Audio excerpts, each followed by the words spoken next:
All right, so welcome to our video podcast setup. A lot of people want to know how to make a good-looking video podcast setup, and so we are going to walk you through all of our equipment we're using to make this thing look like this. So the first thing we did to get this video podcast set up was create the background. So we are in a ugly warehouse. Just a beautiful warehouse. It's like 1,100-ish square feet, cement floors, 25, 30-foot ceilings, painted white. We have industrial everything, and then this is what we use for our video studio. So we wanted to create a podcast corner for kind of this one-on-one interview kind of look because we have a lot of clients that do this. And so we wanted to create something that was universal for all of our clients, and also something that looked good that could kind of sit here and not be in the way as well. So we chose a corner. We chose this corner because there's a lot less of this. We have a lot of like electrical, industrial kind of look, and it doesn't look good in video. So we chose this corner because we have the least amount of that over here. We also liked it because it was white walls. We could shoot into here. It's going to get light and bright. Most of our clients are business professionals. They want a light, commercially looking setup where it would look like they're in the corner of an office in their building. I feel like we've accomplished that, just a much cooler office than most of them have. So the starting point was in the corner, we put this snake plant. It's fake. It wasn't tall enough, so we put it on a box. Amazon purchase. I actually stole it from my wife's studio, so we had to buy her another one because I liked it. Then we have our tabletop lamp. We have a little succulent and a candle down here. Got a couple cup holders. But this, what's this called? The side table. The side table is like a big important purchase for us because I wanted the two-tier levels on it. That way we can have a little more height in the frame. But I needed something sturdy enough to put these microphones on. I wanted the microphone in the frame. I wanted to be able to see that this is a video podcast versus just two people talking. So I wanted the mics in the frame for this. And so we got this wood rustic looking thing. It's got metal legs, so it's sturdy enough to hold both of these. And then the next thing really for this is we're on an old rug from my old house, trying to help with any sort of sound we can get. And then the pictures on the wall. So this was something we had in here. And then that one, actually, Cooper, the guy behind the camera over here, he took that at App State. And I said, hey, let's just get canvases of some really cool photos you took because that's cool. So there's that. Shout out, Cooper. The next thing I guess we could talk about that we were figuring out was, one, the audio. So we have the Rode arms. I don't know what they're called. The pod arms. I don't know what the actual name is. So we put these arms here, and then we have the pod mic, I believe it is. I am correct. It is the pod mic. We have two of the pod mics.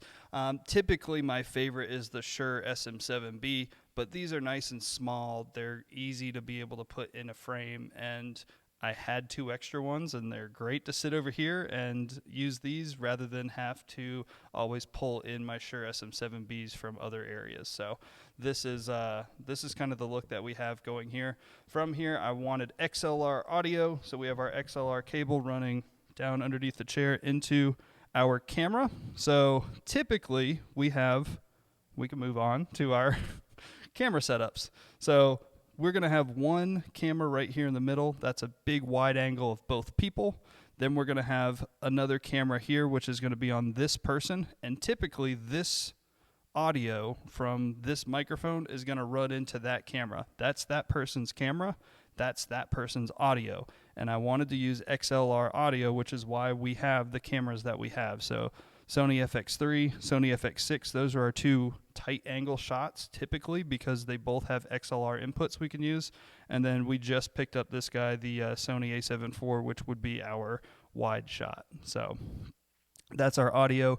3 cameras. We have one in the middle, like I said, one that is shooting across frame. So I should be in the right side of this frame, and then he should, if we had this camera here, be in the left side of that frame, so it looks like you're looking across and talking, just like these cameras are framed up as well. So that is the setup here. On this, we have a wide angle lens. This is the FX6. We have a wide angle lens, the 16 to 35. I don't know what do you know what we have it at? Is it at 16? Is that 30? 24-ish. I like 24. Like 24 is my go-to for a wide angle. 35 also looks good, but I say it's less of a wide angle. But 24 is like my go-to. I would typically put on like the 24 1.4 on that, and then crank the shutter up so we don't have, or crank the aperture up so we don't have a ton of blur back here. We want to see everything on that shot. On these side angles, typically we'll shoot 70. So we have the 70 to 200 G Master on that, and then we'll have the 24 to 70 G Master on this, and we'll shoot them both at 70, so it's exactly the same framing. Everything looks cohesive, and it looks like it should. Last but not least, lighting. We have tested, I don't know how many different lighting setups in this corner. Our problem is we have 30-foot ceilings.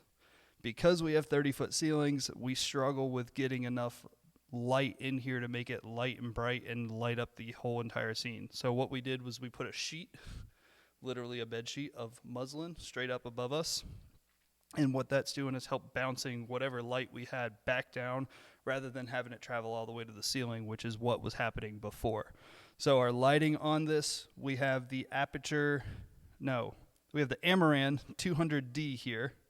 That we're using the lantern softbox for that, and the reason we're using the lantern because we want it to just be a big, bright, even light. We want to light up the whole corner. We want it to bounce off that wall and come back to this side of the face. We want it to hit on this side of the face and be bright, and the whole scene is light and bright, just like you would see in a normal office setting.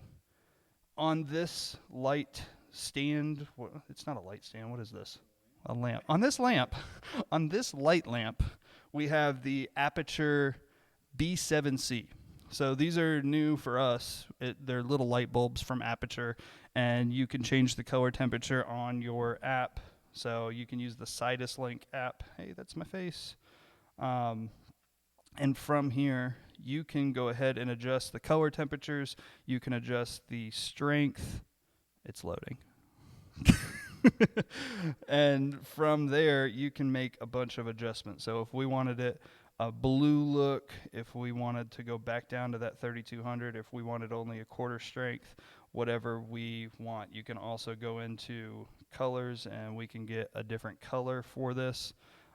Really whatever you want, and that's why we put it here, so we can make these adjustments. Typically our normal client, they want just a nice calming, relaxing look, and so we go with this 3200 warm look. From there, we match the 3200 on that with the Pavo tubes behind us. It's over there. And what that's doing is kind of giving us a little bit of separation from the wall. It's continuing that warmth look in the background versus having this 5600 color temperature look in the normal foreground. So that just gives us a little separation, a little kind of hair, shoulder, kicker light. I think without that, it doesn't look that good. And so that was kind of our last addition. But outside of that, that is kind of our video podcast setup. A big thing too, kind of bonus tip, you've got to have the chairs kind of pointing at each other. People really struggle with talking into microphones. Like they'll do one of these numbers and you can't hear me now because they just don't understand that microphones are what picks up your voice. They like to do these. They like to do these. But you can't do that if you want to sound good on microphones. So if you put the chairs pointed at them and at each other, you're fine with this. This video podcast is perfectly fine. And you get an arm that you can put right up in their mouth and say, hey, talk into that. And they're going to need some practice. We've got guys that have been working with us for about a year, and they still struggle talking into a microphone. So just know that when you're setting up this podcast setup, get the chairs pointed at each other so they're not trying to lean and turn and have the microphone like this, because we've had a lot of situations like that, and then it sounds really, really bad. But that's about it for our podcast setup. 3 camera angles, cut back and forth. It looks super professional, looks super high-end. We chose the green, wood, white kind of color scheme because it's very neutral for all of our clients. It looks good in a business professional setting, And ultimately, this is what we do to help our clients shoot a video podcast. If you got questions on our setup, let us know. Or if you have a setup that you have created for your video podcast, tag us below. We want to check it out and help you guys make a better looking image. So that's it. I'm Ryan Weber. If you got questions, let us know. Subscribe to the channel, and we'll see you in the next video.